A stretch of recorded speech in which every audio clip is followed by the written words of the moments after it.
दोस्तों आप अपनी स्क्रीन पर एकदम सही पढ़ रहे हैं। चाइना जो है छोटे छोटे टापू या छोटे छोटे जो देश है जैसे सोलमन आइलैंड, इन सारी कंट्रियों को या ये जो छोटे छोटे देश है इनको 66 मिलियन का लोन प्रोवाइड करेगा ताकि ये लोग जो है अपने इंफ्रास्ट्रक्चर और जो भी वहाँ पे डेवलपमेंट वाले काम है उसको फंड कर सके। लेकिन दोस्तों देखिए इसमें जो है अमेरिका और ऑस्ट्रेलिया प्राइमरली गुस्से में है, क्योंकि दोस्तों देखिए जो अमेरिका है उसका हवाई आइलैंड पड़ता है, हवाई आइलैंड, और जो ऑस्ट्रेलिया है वो तो पूरा का पूरा देश ही पड़ता है वहाँ की तरफ। हम सब जानते हैं कि ऑस्ट्रेलिया जो है क्वाड का भी मेंबर है और साथ के साथ ओकस का भी पार्टनर है। ओकस में जो है ऑस्ट्रेलिया, उसके बाद है आपका यूके और अमेरिका, तीन कंट्री आती है जो ऑस्ट्रेलिया को हेल्प करेगी न्यूक्लियर पावर सबमरीन बनाने के लिए। क्योंकि दोस्तों देखिए उनको आर्मी की इतनी ज़रूरत नहीं है, उनको ज़रूरत है प्राइमरली एयरफोर्स और नेवी की, क्योंकि वो एक मतलब एक आइलैंड वाला देश है, वहाँ बहुत बड़ा जो एक देश है और चारों तरफ वो पानी से घिरा हुआ है ऑस्ट्रेलिया जो है। अब क्योंकि दोस्तों देखिए जो चाइना है वो बहुत तेज़ी से मतलब बढ़ रहा है, एक्सपेंशन मतलब अपने देश का विस्तार कर रहा है और कहीं ना कहीं वो सारे देशों को देखता है, फिर वो ईस्ट में हो, वेस्ट में हो, नॉर्थ में हो या साउथ में हो। नॉर्थ को छोड़ दिया जाए दोस्तों, क्योंकि देखो नॉर्थ में चाइना के रशिया पड़ता है और चाइना जो है कभी भी उससे मतलब दुश्मनी लेना नहीं चाहेगा रशिया से। और कहा जाता है कि चाइना और जो रशिया है वो नो लिमिट पार्टनरशिप उन्होंने जो है कर रखी है। दोस्तों शायद आप ये नहीं जानते होंगे चाइना की किस्मत बहुत अच्छी है। जब अमेरिका रशिया के खिलाफ था तो चाइना अमेरिका का दोस्त था और चाइना ने अमेरिका से भर भर के हेल्प ली है। उसी के बदौलत आज चाइना जो है एक लगभग लगभग डेवलप्ड कंट्री है। और बात करें अगर रशिया की, तो देखिए ना दोस्तों अब चाइना के इंटरेस्ट आ गए हैं क्योंकि उनको जो है ताइवान चाहिए ही चाहिए। तो अब रशिया भी इस प्रॉब्लम में फंस गया है, जैसे उसने यूक्रेन युद्ध किया उसके बाद उनकी नेटो से बनती नहीं है, वो नेटो को लेकर हमेशा गुस्से में रहता है रशिया, यूरोप को भी लेके गुस्से में है। तो अब कहीं ना कहीं देखो चाइना की पार्टनरशिप रशिया के साथ हो गई है, तो उसके लिए वो भी अच्छा है बहुत ज़्यादा। क्योंकि देखिए ना दोस्तों अब जो हेल्प के टाइम मतलब काम के टाइम हेल्प करे वही उसका दोस्त है। तो चाइना जो है मतलब डबल एंजॉयमेंट ले रहा है इस वक्त और कहीं ना कहीं अब यूएसए को आंख दिखा रहा है वो। चाइना जो है दोस्तों बहुत ज़्यादा प्रॉब्लम क्रिएट कर रहा है हर कंट्री के लिए, फिर वो यूएस हो या कोई भी हो। देखिए ऑस्ट्रेलिया के लिए उनके वेस्ट में क्रिएट कर रहा है बहुत सारे छोटे छोटे आइलैंड को पैसा देके। अगर हम बात करें तो इंडिया पर उसने अपना एक फ्रंट खोल रखा है, फिर वो ताइवान को लेके उलझा हुआ है। तो वो कहीं ना कहीं देखा जा रहा है दोस्तों बहुत सारी कंट्रियों को लेके। यूरोप में एक कंट्री है लथविया, उसने जो है ताइवान का बस सपोर्ट किया था, तो उसको लेके भी उसने उस कंट्री पर जितने भी सैंक्शंस थे वो इम्पोज कर दिए हैं। अभी अभी उनकी विजिट हुई थी इंडिया में, तो उन्होंने उनका भव्य स्वागत भी किया है इंडिया वालों ने। लेकिन दोस्तों देखिए कि चाइना कर क्या रहा है इस टाइम पर। आप इस चार्ट को देखिए दोस्तों, फर्स्ट नंबर पर मिलेगा पाकिस्तान, जो कहते हैं कि उनका आयरन ब्रदर भी है। अगर इंडिया के साथ अगर वॉर हुई पाकिस्तान की, तो कहा जाता है कि चाइना पाकिस्तान को बढ़ चढ़कर सपोर्ट करने वाला है। वहाँ पर देखना होगा कि रशिया का रुख क्या है। दूसरे नंबर पे देखिए इंडोनेशिया, इंडोनेशिया को लगभग लगभग 5 बिलियन के अराउंड उसने जो है डेट मतलब उसका डेट आता है उसके पास। फिर वियतनाम, लाओस, श्रीलंका को देखिए आप दोस्तों 10 बिलियन के आसपास है उनका। फिर बांग्लादेश आता है, बांग्लादेश ने अभी अभी शेख हसीना जो है नेक्स्ट मंथ ही में भी इंडिया में विजिट करने वाली है। तो देखिए वहाँ पर क्या होता है। बांग्लादेश की भी डिमांड जेन्युइन है, मैं एक नेक्स्ट वीडियो पे आपको बता दूंगा कि वो क्या क्या चाहते हैं। वो चाहते हैं कि इंडिया जो है मतलब इम्पोर्ट ज़्यादा करे बांग्लादेश से, और जो तिस्ता रिवर जो है उसका जो विवाद चले आ रहा है उसको सॉल्व आउट करे, और भी बहुत सारी चीज़ें। आप खुद को सोच के देखिए दोस्तों, अगर कोई कंट्री किसी दूसरी कंट्री से पैसा उधार ले रहा है भर भर कर, तो क्या वो वर्ल्ड स्टेज पर उसकी बुराई कर सकता है? तो इसका आंसर है नहीं। और चाइना यही कर रहा है एग्जैक्टली।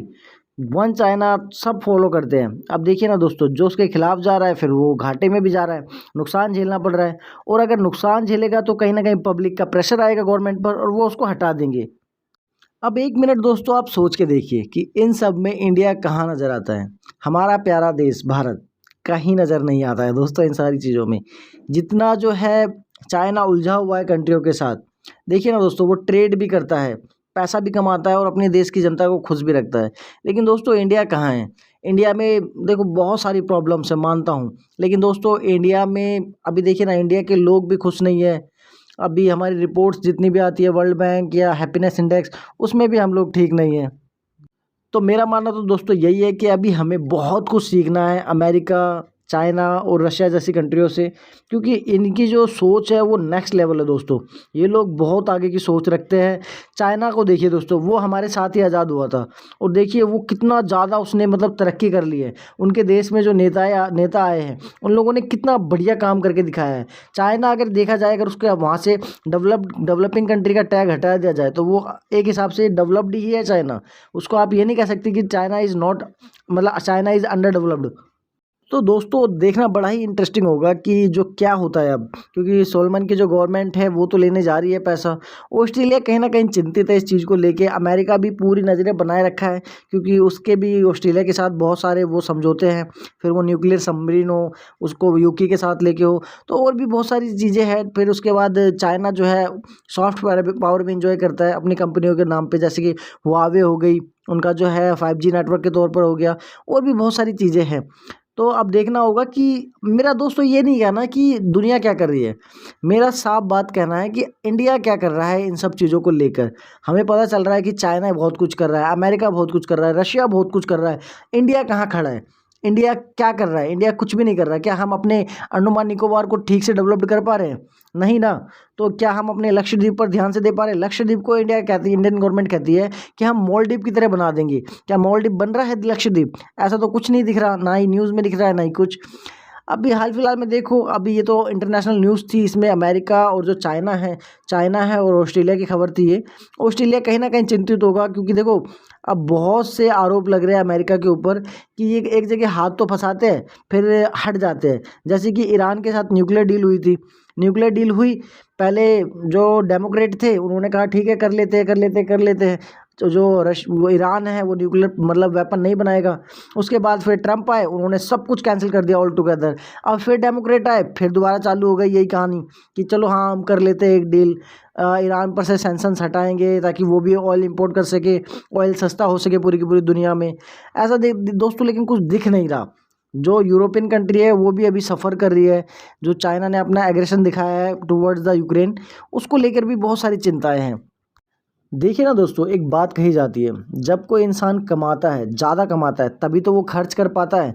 और सेम एज चाइना पे भी है। वो इतनी सारी बुराइयां ले रहा है कि कोरोना वहाँ से स्टार्ट हुआ, और जो ये सच भी है बहुत हद तक, उसके बाद भी वो इतना ज़्यादा कमाता है। तो देखिए तो दोस्तों, वो इतना ज़्यादा ट्रेड करता है। हम रोना रो रहे हैं कि हमारे यहाँ पेट्रोल महंगा हो रहा है। अरे यार, पेट्रोल महंगा हो रहा है ठीक है, पेट्रोल से आप अगर जो आप कच्चा पेट्रोल ले रहे हो उससे आप बहुत सारी चीज़ें भी तो बना रहे हो, फिर पेट्रोल उसी रेट आप इंडिया में बेच भी दे रहे हो। सोचिए वो पैसा आपको मिल जा रहा है। फिर जो बड़ी बड़ी कंपनीज़ है अडानी अंबानी की, वो लोग उस चीज़ को रिफाइन कर रही है और अमेरिका जैसी कंट्रियों में बेच रही है, जिससे गवर्नमेंट मोटा मुनाफा कमा रही है। भारत सरकार को दोस्तों बहानेबाजी कम करनी पड़ेगी और जेन्युइन फोकस करना पड़ेगा, एक्सपोर्ट पर किसानों को खुश रखना पड़ेगा, और भी बहुत सारी चीज़ें करनी पड़ेगी। बहानेबाजी बंद करनी पड़ेगी अब काम करना पड़ेगा दोस्तों। थैंक यू दोस्तों। अगर आप इस चैनल पर नए हैं तो प्लीज़ चैनल को सब्सक्राइब करें, ताकि जो मेरी अपकमिंग वीडियो है वो आपको मिल सके। थैंक यू दोस्तों, जय हिंद।